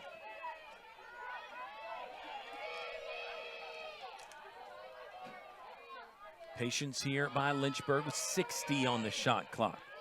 Emmy Clay has not scored, but she's been a big part of the action. Number 20, Ayla Jantz off. Addison Harmo back on for Shenandoah. Lynchburg goes to the dirt right in front of the cage. Messineo couldn't get a shot off, and she sprinted out of there in full retreat. But Lynchburg a little rear guard action here. Messineo got popped. Loose ball. Again, they are letting the ladies play. Now the whistle will blow. Lily Messineo's having a hard time getting up. Athletic trainers are going to make their way out. So is head coach Mackenzie Rafferty. Back to the nature of the game has been physical. We have noted that several times, and we will note it again here. There was no penalty called on the play that dropped Lily Messineo. There was a whistle on the next play. There has been a sideline warning issued to Lynchburg's bench. The Lynchburg bench was obviously not happy about the play that caused Lily Messineo to hit the ground hard. She was trying to catch one of those lob passes right in front of the cage again. Lynchburg running that offensive action that has been very fruitful for them this season. And I think Lynchburg may be still upset about a call. Well, actually, the play that Owings got dropped on, Lynchburg's goalie, that did result in a green card. So shouldn't be upset about that. Messineo's going to walk off on her own power, under her own power perhaps. And she'll make her way to the sideline for a little bit of a breather here. It will be Shenandoah ball after that minor penalty. Emmy Clay is going to provide some pressure for Lynchburg and a little bit of a high press. It'll be a possession for number 19, Lindsay McCrory. She's a 5'5" first-year defender from Little River, South Carolina. Look at McCrory move. She moves like an attacker. Great skill set and profile for a defender. Lynchburg's got some quick-moving defenders like that sprint around and change directions like you would see from goal scorers. I think Virginia Heffernan comes to mind. Talking about speedy defenders. Good side to side. Shenandoah will set up their offensive attack now with 1:35 left to play in the third. It's a 10-10 ball game. Shot wide right, loose ball. Taylor Doherty tried to win the sprint to it for Lynchburg, but couldn't quite get there in time. Shenandoah, a chance to recycle. Spin moves, Doherty didn't allow any penetration there. Top side now, as Alex Ripken will run slowly to her right. Now steps inside, splits defenders, tries to shoot. Lost the ball on the way, though. Nice job defensively by Lynchburg to really bother the shooting action. Megan Wheeler should get some credit in that one. She came out of there with the ground ball as well. Wheeler, number 33 in white. Now Lynchburg on offense with a chance to take the lead again. Under a minute to play. And they could hold the entire time now. 37 on the game clock, 60 on the shot clock. Lynchburg could take this possession to the fourth period. Actually botched that in between periods 1 and 2. Lynchburg could not hold there, but this time they could and just get organized to start the fourth quarter with the ball. Let's see what Lynchburg does. Double screening action. Neely Morris refuses, goes the other way. Now bouncing around, still dangerous, still lively. Neely Morris still with possession. Searching, long run here for Neely Morris. Tried to drop an over-the-shoulder pass that was off target, but Lynchburg will hang on to the possession. Down to 3 seconds. 2-1, quarter is over. We will go to the final 15 of regulation tied. It's 10 for Shenandoah. It's 10 for Lynchburg. We have got a ball game on our hand. Don't miss the conclusion, fans. We're coming back in just a moment. It's LHSN on Flo.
All right, 45 in the books, 15 more to play, at least in regulation anyway. Is 4 periods going to be enough for these two talented squads? We're knotted up at the moment. 10 apiece between Shenandoah and Lynchburg. Kyle Haney hanging out with you. Our great friend and strength and conditioning director at Lynchburg, Ed Smith, checking in. Said he was enjoying the game while he was doing some yard work. We'll say hi to all the Lynchburg fans. I know we got a lot of Lynchburg fans that will go back and watch or listen to the game later, sometimes on the ride home. If you're watching on your ride home, make sure you're buckled up and keeping your eyes on the road. We always like to give some safe driving tips. And didn't get a chance to do all the shout-outs for the folks in Maryland, but we'll get to that. Lower scoring third period, by the way. It was 6-3 Shenandoah after 1, so 9 goals combined there. 4-2 in the second period, got us to 8-7 Shenandoah at halftime. That means our third period was 3-2 Lynchburg. Oh boy, Neely Morris has got another one right off Jump Street to begin our final period of play. 11-10, Lynchburg surging ahead. Neely Morris just slapping it around today, and look at the celebration. Look at the emotion from her. I love it. Let's see the Selly again here with some fist pumps. Watch this. Yes. Yanking the chain right there. Starting the lawnmower, Ed Smith. There's your yard work reference. Neely Morris. Maybe that was a body blow with the punches there from Neely Morris. What a fantastic goal. Lynchburg leads 11-10. Neely Morris is getting it done today. At times in her career, she has been a pass-first player. She has been one of the more unselfish players in Lynchburg history, but today inserting herself as a goal scorer. It's a hat trick for Neely Morris. McKenna Steinow has 5. McKenna Steinow has not scored since the first half. And that's back to the move, counter move. That's back to the chess match. When the other team is taking away your A1 option, you can go to A2. I'm not even going to call Neely Morris a B option because she's a legit A player herself. That's why it really helps to have some depth and some different goal-scoring options. Shenandoah certainly has that, but another draw control win means Lynchburg has a chance to go up 2 now. Those draw controls are so important. Game of lacrosse is so interesting that way on the men's and women's side. You can get on some long runs just by dominating at the dot, just by winning the draws and the face-offs. Neely Morris passing in traffic. Defender got a piece of that. Race to the out-of-bounds ball. Lynchburg will win and keep the possession. Still 40 on the shot clock, an eternity in lacrosse terms. Here's Neely Morris again. Watch out. She is hot. Let's see if she can stay hot. In basketball, you call this a heat check right here. Neely Morris going to pass it, wading through. She's taking a lot of contact and eventually lost the ball. All right, let's see what the call is now. Lynchburg kind of a mock applause because they're happy with the call. Lynchburg had not loved a few of the previous calls. I'll say again, I think the officials have done a fine job of letting the players play. It has been physical. Neely Morris going to get a chance. Here comes that heat check, DeMont. Let's see if she passes. Neely Morris in the crouch, number 19 in white. Ready to roll here at the sound of the whistle. Well, it's taken a while. There it is. Morris shoots and scores. Off the metal again and into the back of the twine. Neely Morris has got 4 back-to-back, puts Lynchburg up by 2. The accuracy, the precision, and I am loving the emotion after the goals. This is fantastic for Neely Morris. Kitty Hawk, North Carolina, first in flight, and she is flying right now. We could talk about some Outer Banks of North Carolina culture. Neely Morris, she is living and breathing the Lynchburg women's lacrosse culture. She is one of the heartbeats of this team, and one of the best all time. I mean, her great numbers come at the draw control, but she's a legitimate goal scorer as well. She has racked up a lot of goals and points in her career. We run them down for you here as we figure out where this game goes from here. A DC win for Ayla Jantz. Shenandoah needed that.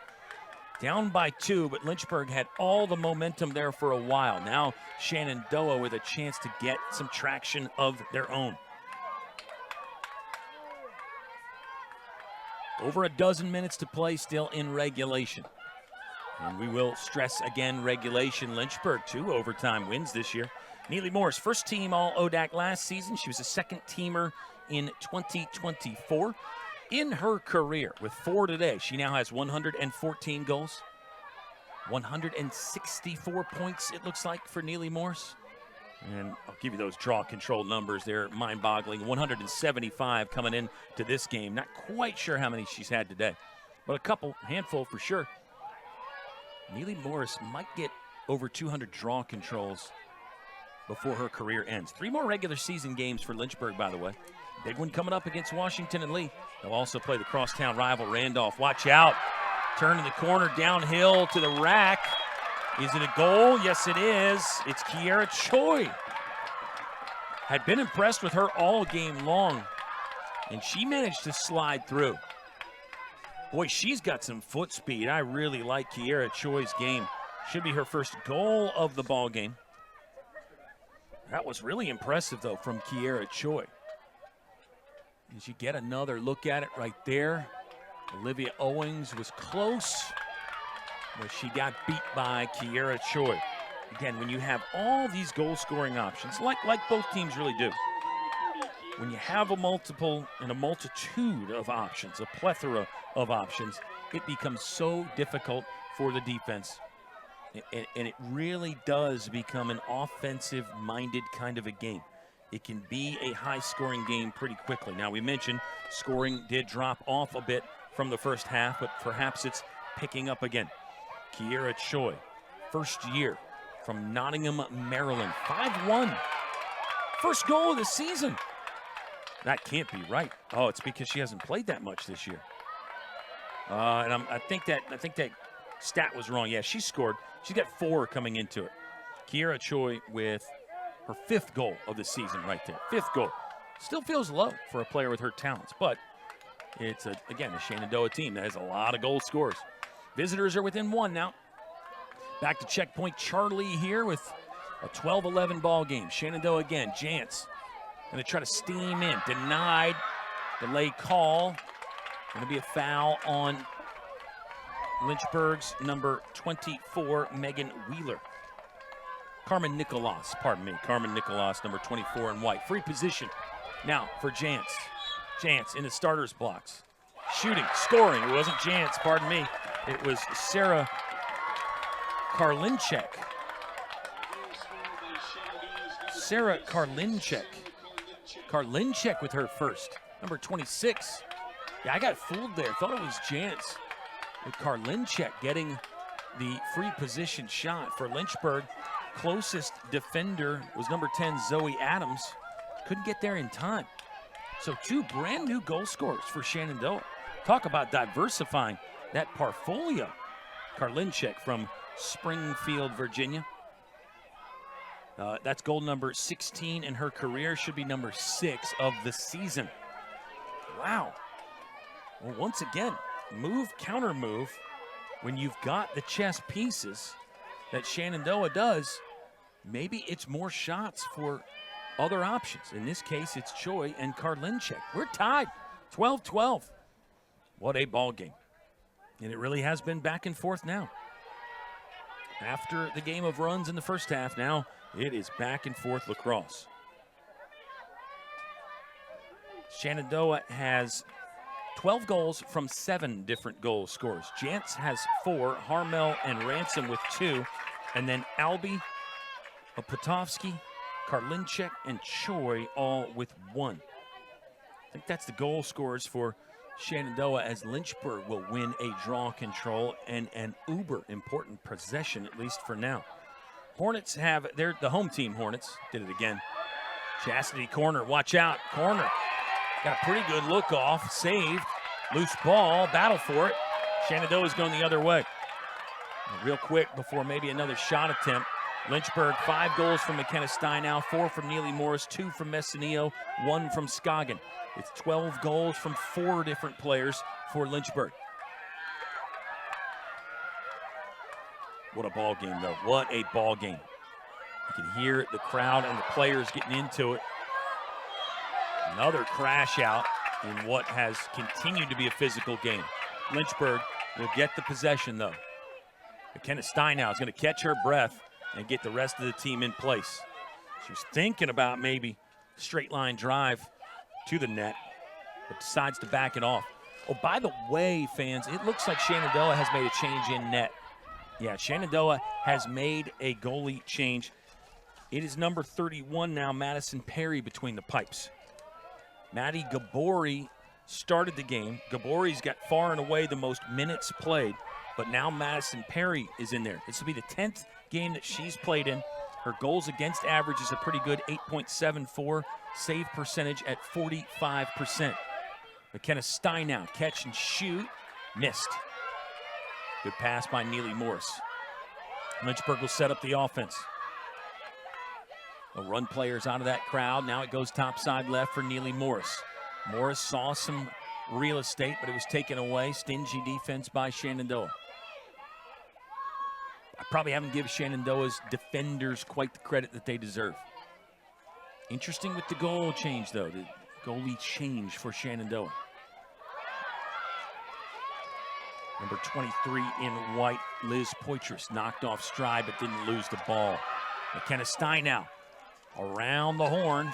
5 seconds left on the shot clock. Steinow still has it. She got dropped, high contact. And it should be a free position shot. And in the nick of time, Lynchburg has 1 second showing on the offensive shot clock. Steinau's taking some time to get up here. She's actually going to stay down at the moment. No athletic trainers made their way out just yet. A lot of times it'll be one of the other players that will kind of call for the AT. In this case, McKenna Steinau is okay to continue. She'll reattach the eye shield. She'll get some nice sportsmanship from number 19 in blue. That's Lindsay McCrory to hand her the stick back. And here goes McKenna Steinau. Had a free position chance to score earlier. Fires at the buzzer. It's stopped. Coach Mackenzie Rafferty thinks Lynchburg should have a fresh shot clock. Now the official, I think, has heard that, and the refs are going to talk it over. All right, so interesting there. Steinau had to shoot on the whistle because there was 1 second on the shot clock. I think Coach Raff is saying we should have a fresh clock or a fresh 60. And let's see what the officials decide. Oh, man, this has been a really good ball game, and it's had some intriguing moments like this. In a 12-12 game, too, everything feels intriguing. Coach Rafferty's agreement or disagreement, rather, is going to not go her way. The officials have made their judgment in the court of lacrosse law. That's the only thing that matters right now. 7:45 left to play. 7:45 now. Every possession is going to feel ultra important, and back to those draw controls. A goal at this stage of the fourth quarter, you can win a draw control and almost lock up the game, or at least really, really shorten the game. Shenandoah with a nice job to keep that alive, sprinting through. Emily Ransom. She split a double and then a triple team. Lost the rubber briefly, but got it off the carpet in the nick of time. Oh, watch out. Fancy goal right there. Good stick work. That is stick handling supreme, along with some good footwork as well. Shenandoah leads again, 13-12. What a fine goal this is. Let's confirm it here. Number 23, Natalie Opatovsky. Her second of the game. Hadn't scored since the first quarter. Opatovsky looked more than capable there. A little up and under kind of move. Stick high, then low. Kept the shot low, under the reach of Olivia Owings. Shenandoah by 1. Well, we just said a goal at this stage and then a draw control win. You can really shorten the ball game. Let's see if Shenandoah can do that here, or if Lynchburg can step up, face this challenge. Lynchburg has played from behind in a lot of this game, but they've also had some leads here in the second half.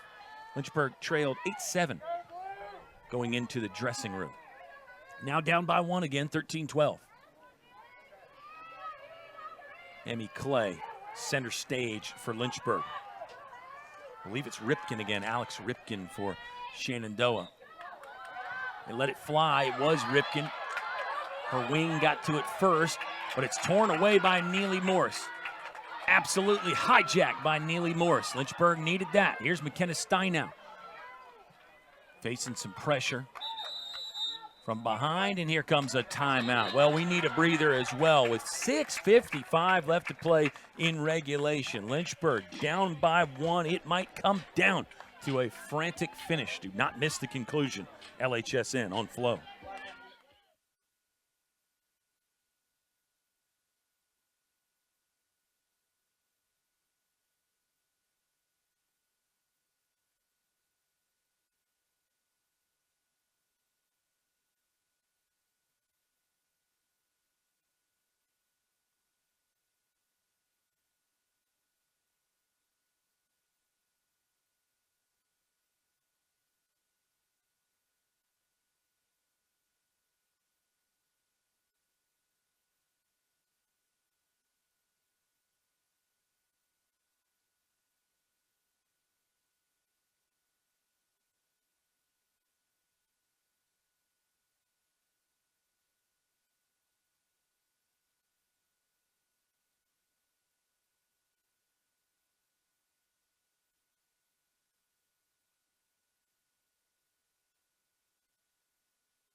Lynchburg down by 1 with the ball after head coach Mackenzie Rafferty's timeout. Coach Raff in her 3rd season. The assistant is Micah Slacum. And I mentioned Sydney Dumas, who's really had to become an assistant coach. And that's a role she could really excel in and exceed in if she chose to stay in the lacrosse coaching world. I know Meredith Bornholt, who was a talented defender, first-team all-conference player for Lynchburg last year. Looks like she's coaching a high school team, so that's cool. All right, here we go. Lynchburg down by 1. The game plan's pretty simple. Score here, win the draw control, score again, win the game. That looks great on paper. That looks great on the whiteboard on the sideline. Harder to do when you've got tough competition like Shenandoah. Lily Messinillo bounced around, going to try to dip the shoulder, barge her way in. Messinillo, can she shoot? Kind of sent a floater in there, change-up shot. She took some hard contact earlier and took a little bit of a hit there. Has to pick up or regather her stick and go and try to play some defense. Shenandoah ball now with the 1-goal lead. If you're Shenandoah, the game plan is you got a whistle here and a green card on Lily Messinillo. I think Lily Messinillo, probably some of that out of frustration from the way she feels like she's been tossed around a bit in this one. So if you're Shenandoah, back to their game plan. Their game plan is use the shot clock, get, again, a great look. Not a good shot, but a great shot. Score that, go up by 2, win the draw control, and then ice the game there. And that's another one for Shenandoah. Even though they're leading by 1, that game plan looks great on paper, cannot always be as easy to execute. They've used some different goal scorers lately. Choi's got a goal for Shenandoah. Both teams really have had to go away from the premier goal scorers, partly because those defenders are so good. Goalie's been good as well. Say again, Shenandoah did make a goalie change. Gabori started, Perry between the pipes now. Free position time for Shenandoah. Olivia Owens is going to bang the bars with her stick. Try to get juiced up for a big stop. Shenandoah will not shoot there. Time and score maybe dictates that, right?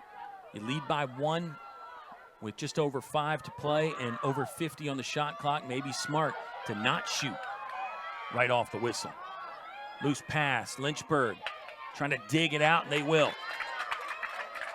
Olivia Owings picked it up with a little help there, a little slide job, it looked like, from Megan Wheeler. Wheeler just kind of field hockey passed it to her on the ground, and then Owings clamped down on it. Under 5 to play. Everything on the line here. It would be a massive conference win for Lynchburg. They're 3-2 in ODAC play. Shenandoah 4-1 in the league. Lynchburg yet to play Washington and Lee. We'll try to run down the remaining schedule here when we get a chance. McKenna Steinow is just a decoy right now because she's getting the tight player-to-player coverage by number 1, Ellie Schwartz. We've seen that a lot. Schwartz just completely shadowing her everywhere she goes. And Steinow was actually completely away from the play, just trying to take Schwartz out of there so she couldn't also be a help defender.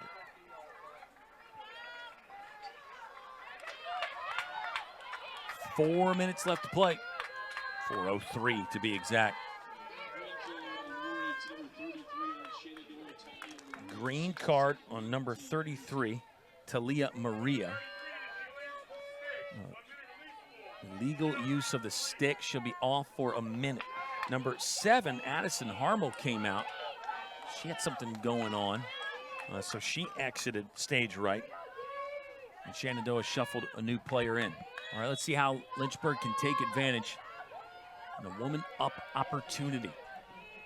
Now maybe you can't shadow McKenna Steinow as much as you would like.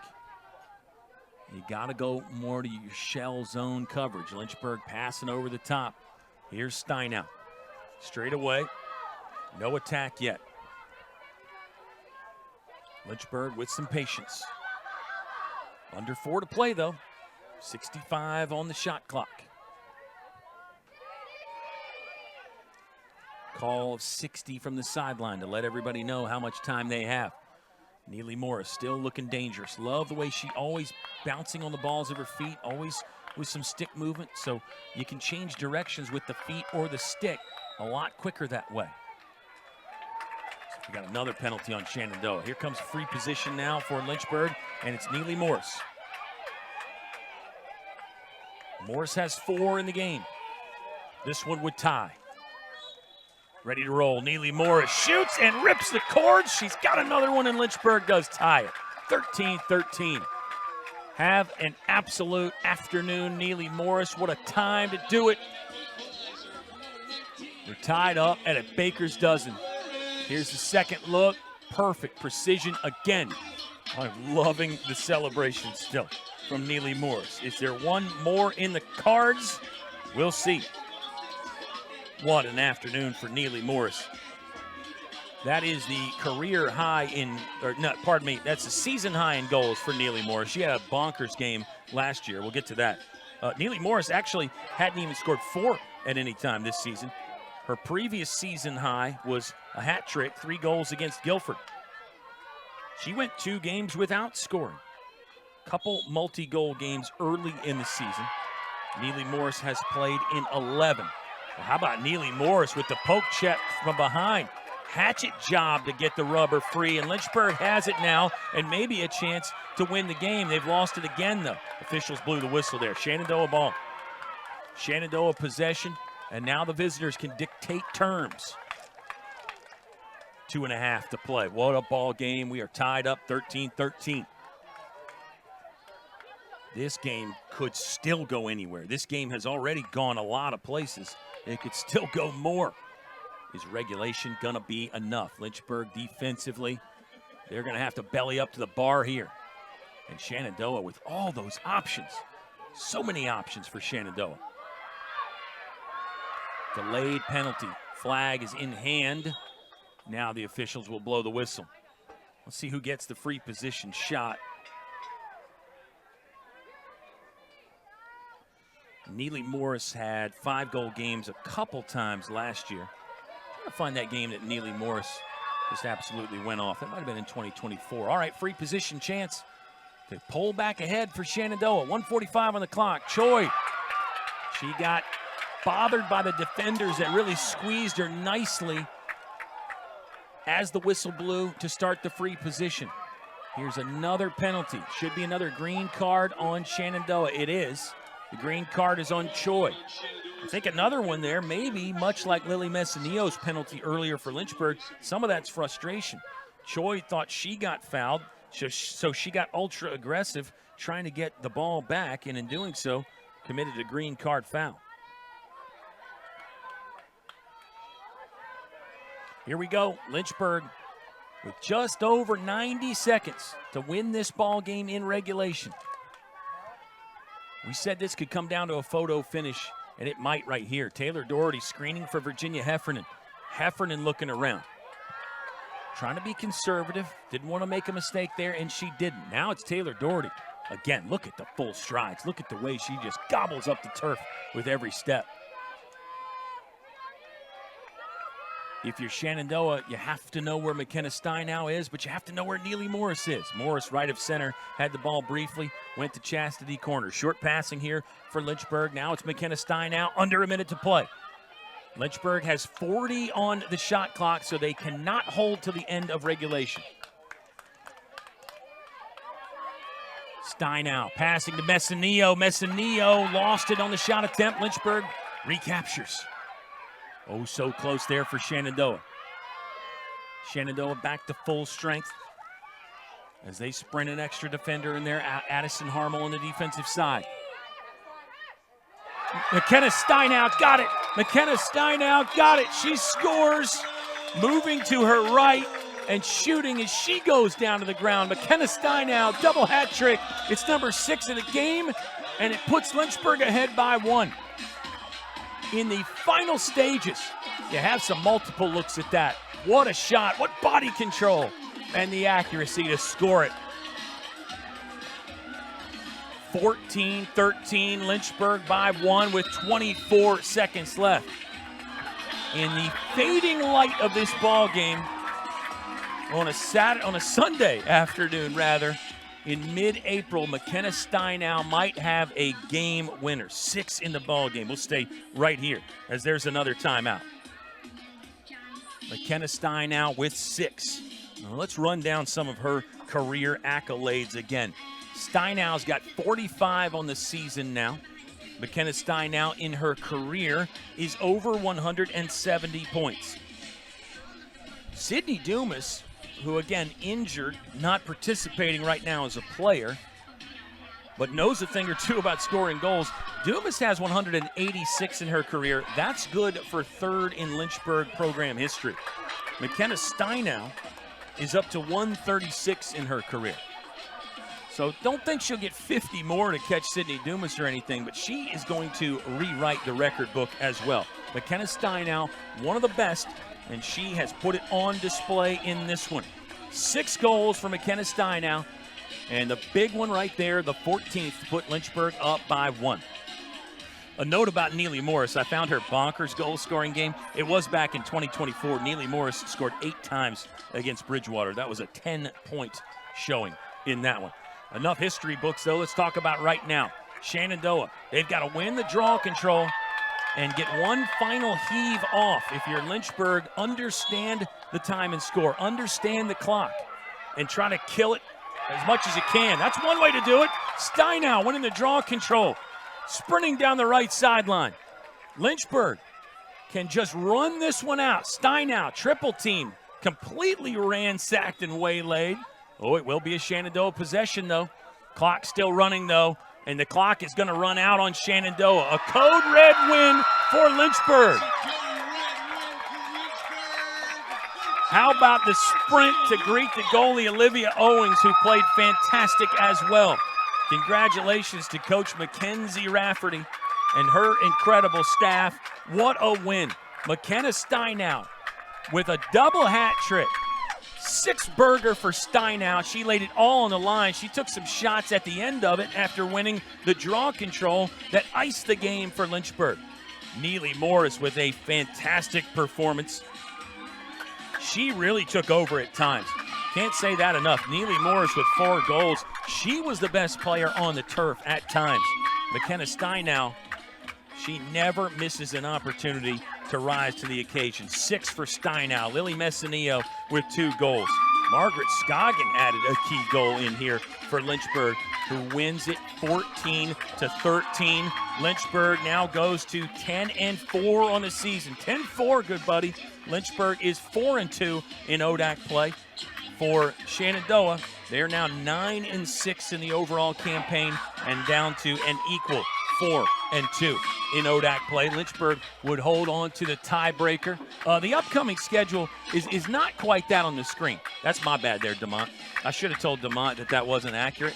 And shout out to our guy, Big D, behind me at the controls. He's been fabulous all day. The rest of our LHSN crew has been fabulous all day. But the schedule for Lynchburg, I do want to touch on that. Thank you, DeMont. Will be forthcoming here. Yes, Saturday, April 18th, a week from yesterday, Lynchburg visits number 6, Washington and Lee. A chance to spring an upset for the Hornets on the road in Lexington. Lynchburg will travel to Asheville, North Carolina, and take on Warren Wilson Tuesday, April 21st. And that's part of a back-to-back because then on Wednesday, April 22nd, Lynchburg is on Rivermont Avenue taking on Randolph College. Wow, this has been a delight. Best of luck to Shenandoah the rest of the way. And it's another one that we could see this game potentially in the Old Dominion Athletic Conference playoffs. Shenandoah had so many individual stories in this one. Jantz will finish as the goal-scoring leader with 4. Their goal scoring was really spread around nicely. Shenandoah on this Sunday in April comes up 1 goal short. Lynchburg with a fantastic finish.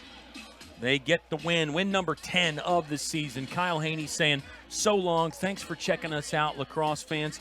We'll talk to you soon. No more regular season home games, but maybe an ODAC first or second round or semifinal game even. Who knows for the Lynchburg Hornets that we'll get a chance to broadcast. Stay up to date with the entire schedule by visiting LynchburgSports.com. We've got Give Day coming up this Wednesday and Thursday. Check that out as well. Have a great rest of your Sunday. We'll talk to you soon. Lynchburg wins it by 1. McKenna Steinow gets the game winner. 14-13 Hornets at home.